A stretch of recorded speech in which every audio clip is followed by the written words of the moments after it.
Millennials are making their presence felt across business aviation, not only influencing new ways to charter business aircraft, but also redefining the very idea of what it means to own a business aircraft. From the National Business Aviation Association, this is Flight Plan. This podcast is brought to you by Scudero, the software that elevates your flight operations. I'm Dave Elliott for Pete Combs with your trusted source for business aviation news. Make no mistake, the millennial generation, those between the ages of 21 to 37, also known as Gen Y, has discovered the benefits of business aviation, and in the words of one of our guests today, they like it. Whether speaking of travel flexibility, sustainable use, cabin connectivity, or a host of other aspects, millennials are defining what they expect from business aviation, and they're redefining what it means to fly on a business aircraft, from utilizing per-seat charter options to exploring shared ownership options that minimize their individual risk and exposure. Joining me today are Paul M. Grocke, an attorney with the law offices of Paul A. Lang, LLC, and Joe Barber, CAM and Vice President of Fleet Development for Clay Lacy Aviation. Also on the line is David G. Mayer, a partner at the aviation law firm of Shackelford, Bowen, McKinley & Norton, LLP.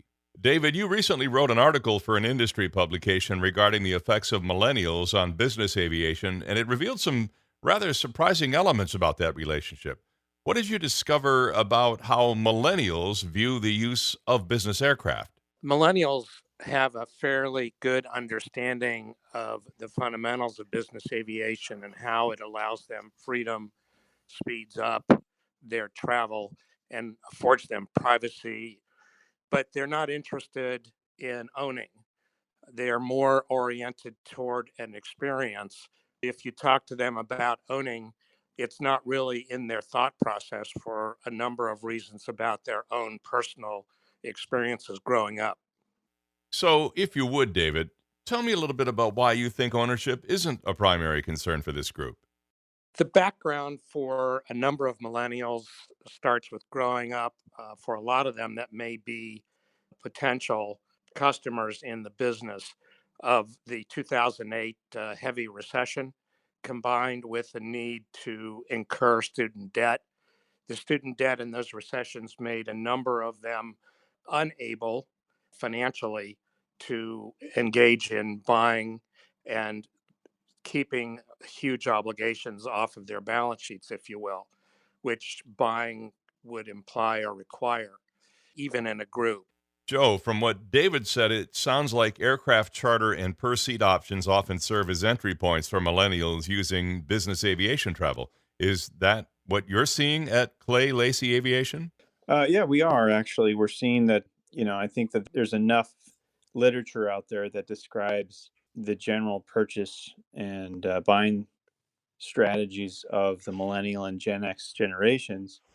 And we're seeing that they're less likely to go in on a long-term type spending or investment strategy like ownership or even fractional in some cases. So new entrants in the market, like the per seat, the Department of Transportation Part 380 solution, where you're allowing people to fly on a per seat basis from point to point through a mobile app to purchase segments of that flight. It's a very value conscious and pragmatic spending, which I think is contrary to what a lot of people believe that the younger generations are doing these days in terms of maybe even the rumor is not saving. But in this way, we're seeing them making very pragmatic decisions about the use of the business aviation community and solutions. So when we do see, although it's a small sample, when we do see them purchase full aircraft for ownership, there's typically two reasons. One is an extremely high need for private utilization, whether it's for a business purpose or a partnership purpose, where they're flying in excess of 350 to 400 hours per year, or they've had a socioeconomic change or even family values change in which they decided to start a family and want the privacy and the ultimate flexibility of full ownership. Those are the two primary means that we are seeing people enter ownership, although it's probably only a few percentage of the total aircraft we're seeing being purchased these days. Paul, with these many options that millennials are using to book travel on business aircraft, and particularly with per seat options that are so attractive to millennial travelers, what we're talking about hailing a jet is we might like hail a taxi or an Uber. I'd imagine there are several potential regulatory issues for operators when they're trying to enter that area.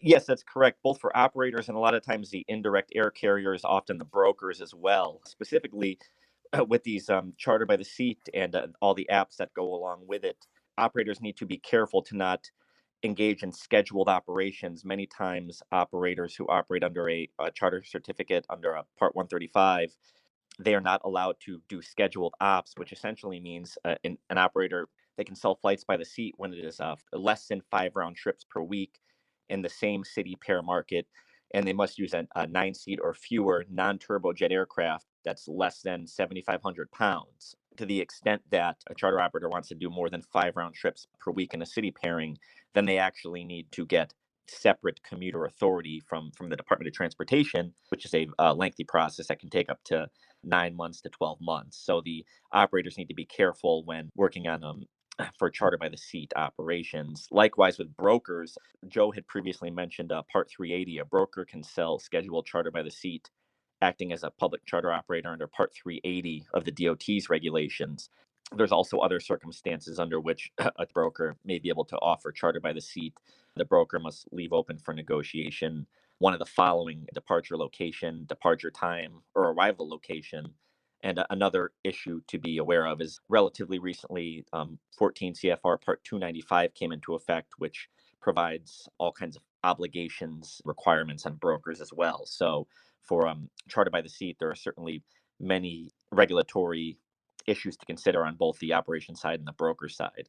On that, if I can, from the operations and consumer side, the biggest challenge for those marketing and advertising groups that are bringing a member or a certain consumer segment to the industry on a per seat model is that they're suffering from inconsistency in terms of what the service is and reliability of the vendors and suppliers they're working with. And in the industry to this point, there's been quite a few different companies that have started up and built a following, signed on, whether it's a membership base or just a ad hoc per use base. But every aircraft is being operated differently. There may be a few dozen operators that subscribe to that kind of operation. And you get different types of aircraft, different types of crew members, mechanical issues, things like that. It seems to be something that's been challenged to scale. It's been a worthwhile endeavor to try and expand the market for the consumers to allow people in different spending categories to be able to spend, 3 or 4 grand to go across the country, as opposed to the full rate of charter or the full contract ramifications of fractional, and certainly the full expense of ownership and depreciation. Joe, you raised some good issues as Paul did about the complexities of the choices and the operations. In the article that I wrote, I emphasized that millennials need to do their diligence before jumping on board a plane. And there are two reasons in particular. One, there is a fairly wide group of operators who purport to provide proper charter service that simply don't have the certificate to do so, which means that their operations are illegal, suspect to the FAA, and subject to potential enforcement. And I've written on that topic. Also, secondly, there is a pilot shortage right now, which means that the pilots may not have the kind of experience or even the type rating, which means they can fly a particular plane, to conduct their part of the flight successfully, safely, and properly for the benefit of the millennial passengers. So, a millennial that chooses a flight through any of the means that you have discussed and Paul has referred to may be a bad choice, and the diligence is extremely important. More on this topic in a moment, but first, a word from our sponsor, Scudero, software that elevates your flight operations. Scudero is one powerful, intuitive solution for organizing all aspects of your flight operations. Whether you operate a large fleet or a single jet, Scudero can be tailored to fit your needs with customized integrations to any of your existing platforms. Access your operational data from wherever you are and enable your pilots to access relevant information using the Scudero Crew app. Elevate your flight operations with Scudero. Go to scudero.com to learn more. We're back now with Joe Barber, Paul Grocke, and David Mayer, and our discussion about the effects that millennials are having on the business aviation industry. Dave, what are some of the other factors that may affect the millennial generation's decision to use a business aircraft? I would imagine environmental sustainability is high on that list. Yes, it appears that the millennials are most concerned about environmental and climate change issues over every other generation. One particular expert told me when I asked about fractional shares and who the customers are, that my generation, as being a father of two millennials, they don't care particularly. They care more about privacy, transportation, speed, and flexibility. But in an EBAA study, that's the European Aviation Business Association, climate change was a huge and governing issue, to the point where some resources believe that millennials will shift to a provider, whether it's a charter operator or other type of service, that demonstrates better environmental responsibility and a limitation on their carbon footprint. Paul, what are some other considerations that you recommend aircraft operators keep in mind as they explore their service options for millennial customers? I think just talking and circling back to something David said, it really is, about the experience lately, and we generally tend to see the market go in that direction and more towards the platform direction. And in that regard, operators need to be careful because every business arrangement can be different. I mean, a lot of the questions we'd ask at a higher level, to the operator is, are they offering air transportation for compensation or hire? Are they publishing a schedule? What kind of authorizations do they have and certification do they have from the FAA and the DOT to be able to ensure that they're actually acting within the scope of those authorities as well? So these are kind of the questions on the higher end that operators need to be aware of and identify at a high level. So, Joe, that actually sounds like we might ultimately see similar trends with millennials using business aviation as we have with other groups. It is. And as a millennial myself, along with Paul, I mean, really in this way, we understand that there is wealth transition that will occur through each generation as one group exits the workforce and the other takes the prime earning cycle of their career. And we think that the transfer will come at different times and at different strengths, but it will be a little bit of history repeated.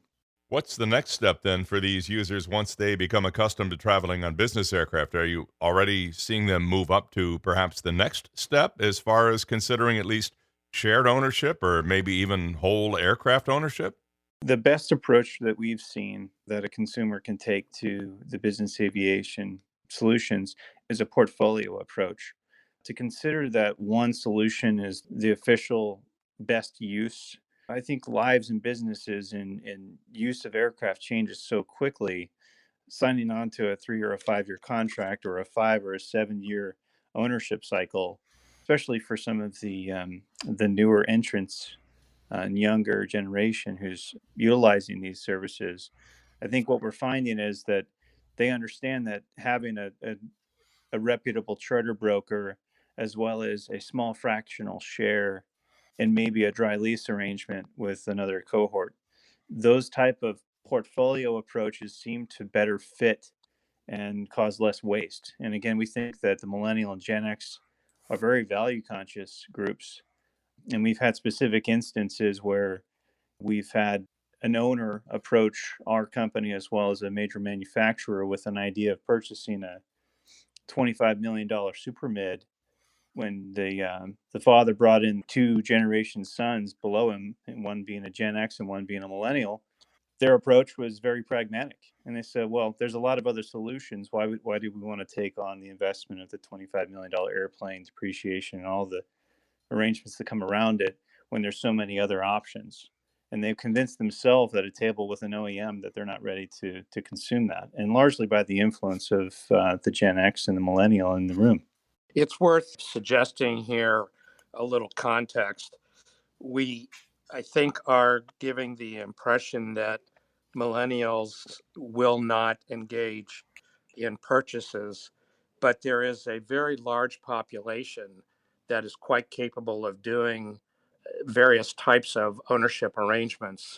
For example, there's joint ownership, where if they want to have this experience, they can use the portfolio approach that was just mentioned to own an aircraft together with a group, which works under the federal aviation regulations, or to lease an aircraft as a group. And that spreads risk and expense among them to do that. And they can do that properly if they structure the ownership arrangement or the leasing arrangement. They also can lease aircraft for long term among several of their friends or trusted business folks to access aircraft that way. And the portfolio approach then avoids the potential for conflict. Paul, what are you seeing at your firm as millennials make the transition from per use aircraft charter options to aircraft ownership? Personally, at my office, we have seen a lot of joint ownership structures that both Joe and David were just referring to. And I think one of the issues I just want to make sure that folks are aware of, both operators and the owners, is that many times a group of business associates or friends will get together to form a single purpose LLC to own the aircraft, and they will all be principals of that business. And the FAA says that's absolutely fine to have a single purpose entity own the aircraft, but it can't actually operate the aircraft under Part 91. So just making sure that both owners and management companies are careful to structure the use of the aircraft and the ownership of the aircraft in a way that's consistent and compliant with the regs. To build on what Paul is saying, one of the big risk management issues, which is something we deal with every day, allows a millennial or any other passenger or owner to decide whether to flight Part 135 or Part 91. When I talk to clients about flying Part 91, I indicate that the target is on their back. They are responsible for that flight, for the initiation, conduct, and termination of the flight. But realistically, the pilots are at risk if something goes wrong as well. Whereas in Part 135 operations, charter operators, such as Joe's group, takes operational control, and they in turn have the target on their back. So there is a trade off between the two types of operations that passengers should consider or owners should consider, and do the diligence to find out that in either case they have qualified crew. To finish up our discussion, what advice would you give to millennials considering taking the leap to shared or whole ownership? Joe, let's start with you.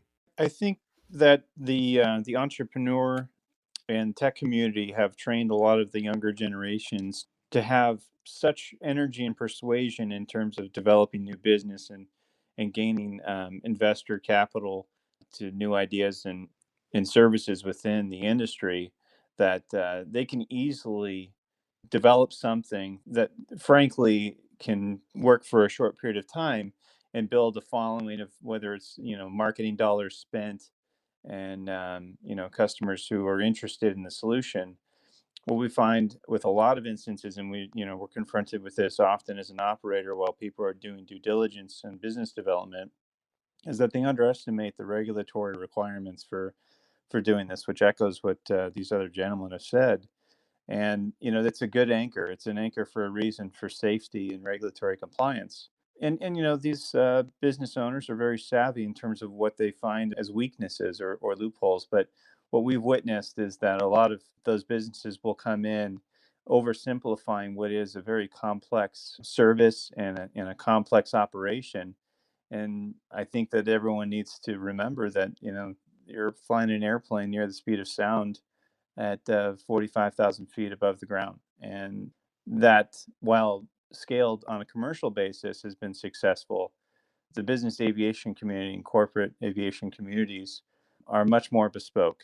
And the energy it takes to run a flight department or run a management operation or a fleet operation is far more than what a lot of entrepreneurials understand. And so chalk it up to a learning experience for a lot of different groups. And you can list at least a dozen in the last decade that have come and gone. And certainly some have been more successful than others. But I think in the end, the amount of complexity needs to not be oversimplified. And, buyer does need to beware. If I could just follow up on that as well, and we're talking about some of this in the abstract and making sure that operators and owners get this stuff right. And a question maybe, well, so what? What's the big deal? Is it really that important? And just I think it's important to mention some of the risks, which can be very significant. I mean, if you get it wrong, you could be looking at FAA risk, whether that's civil penalties or certificate actions. You could be looking at IRS risk if there's issues with FETs or tax issues. And also importantly, there could be insurance coverage issues. God forbid there's ever an accident and the parties, even if they're well intentioned, operated the aircraft in a way that was illegal. An insurance company can decline coverage. And if there's an aviation accident, that's everyone's worst case scenario and the worst nightmare. So it is certainly very important to make sure that these issues get the appropriate consideration. It behooves the millennials and the consuming public to really do their homework before they get on board of a jet. David G. Mayer, a partner at the aviation law firm of Shackelford, Bowen, McKinley, and Norton, LLP. We've also heard today from Paul M. Grocke, an attorney with the law offices of Paul A. Lang, LLC, and Joe Barber, CAM, and Vice President of Fleet Development for Clay Lacy Aviation. Of course, it's important for anyone considering aircraft ownership to keep such considerations in mind, no matter what your age or generation, and it remains to be seen whether millennials will ultimately prefer to utilize business aircraft as a service free of ownership risks or explore aircraft ownership or leasing to meet their objectives. One thing is clear, the business aviation industry stands ready to adapt as necessary to help them attain their goals. And that's the latest from the National Business Aviation Association. Remember, you can subscribe to all Flight Plan podcasts on Apple's iTunes website, wherever you find your favorite podcasts, or download them from nbaa.org. For Pete Combs, I'm Dave Elliott, and thanks for listening to Flight Plan.